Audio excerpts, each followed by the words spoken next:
So I went to go see this the other day, me and the kids. Kingdom of the Planet Apes.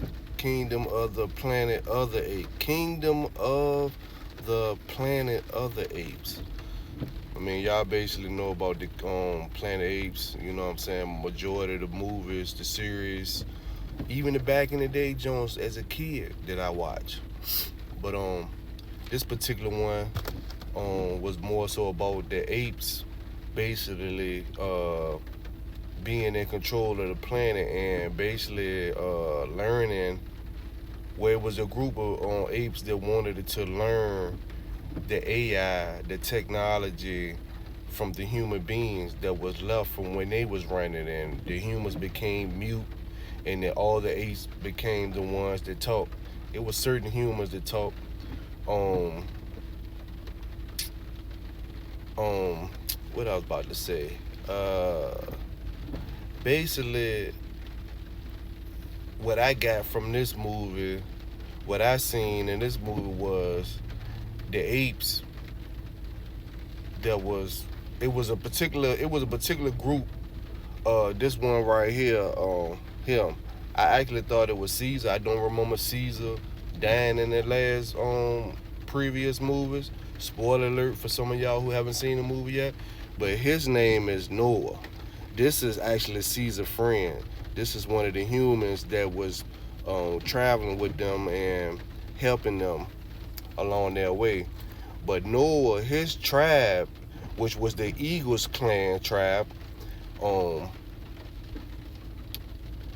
they actually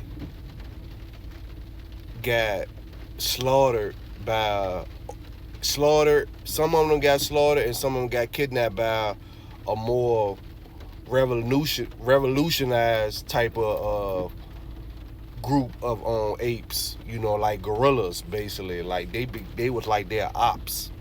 But like I was saying, what I basically got out of this movie was Noah and his tribe. Noah and his tribe, they I seen them living like the indigenous people that maybe still living like off the lands and off, you know, Big Mama, which is AKA Planet Kai, Planet Gaia. You know what I'm saying? They was living indigenous off the land.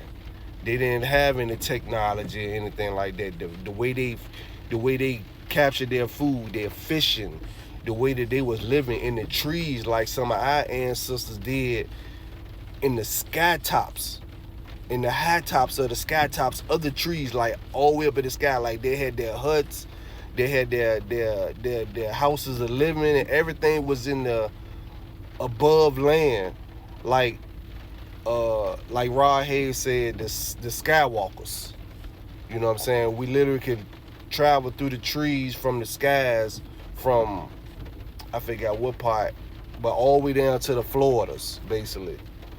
So, and remind you, in this movie, there was no melanated people in this movie at all. It was just apes and gorillas and Caucasian people, Europeans. You know what I'm saying? You know, they always want to try to say that we're primordials, primates, you know what I'm saying? Like we come from apes and stuff like that, which is false. You know what I'm saying? We don't come from apes. If you really want to get real scientific about things, you know what I'm saying? You know, there's videos out there that prove that they show more strands of animal DNA in their DNA than us. Only thing that we really show is our reptilian part of our brain. Everything else is from this earth and from stardust, from the universe. So technically, if they really wanted to try to say that we wasn't in the movie, but they were really symbolizing the apes as us, as the way that we were living, our ancestors living, and where, like I said, some of our other, you know, family members that are probably still living in the jungles and stuff to date. So he was the Eagle clan. They basically raised and trained eagles. Near the end of the movie, Noah went to go save his tribe from this gorilla clan I'm calling them the Gorilla Clan, but they wasn't called the Gorilla Clan in the movie. But from this rebellious group of gorillas that captured his clan and basically made them slaves. You get that? Do you see that? The gorillas kidnapped his clan and other clans of apes and made them slaves because they were trying to get into this big government vault that basically held like weapons, ammunitions, and all types of books of information that they wanted to get so they can try to rebuild the civilization as like the humans was living. That's what this group of gorillas was trying to do. But Noah went to go save his tribe. But at the end, that slavery camp got flooded because they, the humans, she blew bombs on the dam so the water could come in so it can destroy all the AI technology within that big government vault. So what was symbolic to me at the end of that, we know that Noah was a character made up and written in the Bible. The water came in. They had declined. Him and his clan had declined while the water was rising, which is basically symbolic to our Christ oil coming up our spine, going up the 33 vertebrae of the back and reaching the pineal gland, reaching Christ, the Christ mode. You know what I'm saying? Caesar is also another character that is made up in their ancient Rome, Greek times. You know what I'm saying? So those are just the few things that I caught. You know what I'm saying?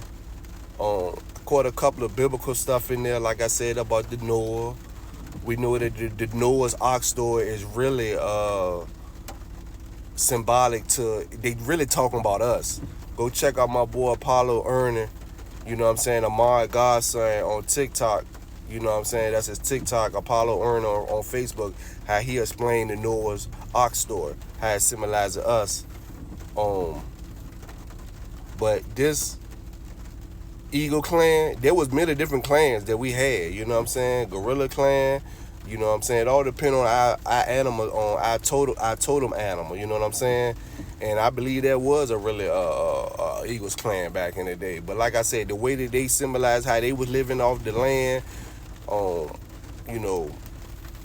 fishing, all that stuff, this is what was symbolic to us. So even though they didn't really put any melanated people in the movie, they basically was saying that this is us, but in a different form, you know what I'm saying? Even though they taught us in schools, they try to teach us in schools, indoctrination, that we came from apes, that we all came from apes, which is false.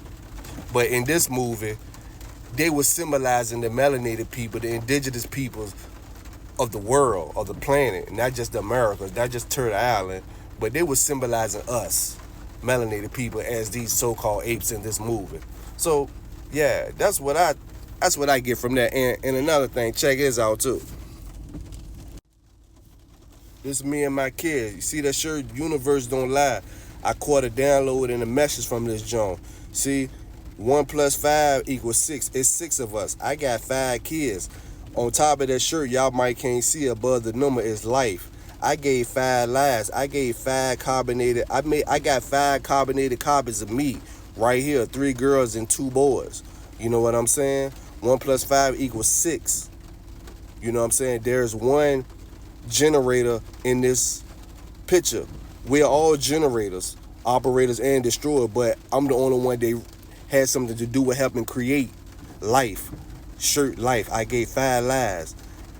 I got 2 messages that day just off of 2 shirts. My shirt and somebody else's shirt. The other shirt was a download and a message for me to keep, and not for me to speak to the world. But hey, look, this was the same day we went to go see the movie. But look, hey, look, I can read when nobody's really goddamn putting a book in front of me. I can hear when someone's not even speaking to me. I know when the source, the prime creator, the universe, my higher self, God self, is speaking. 1 + 5 = 6. Generator, operator, destroyer. You know what I'm saying? It's one generator here that generated something, and here's my 5 lives right here, and there's 6 of us. 1 + 5 = 6. Jumpman, Upanicha, man, I'm out. Peace.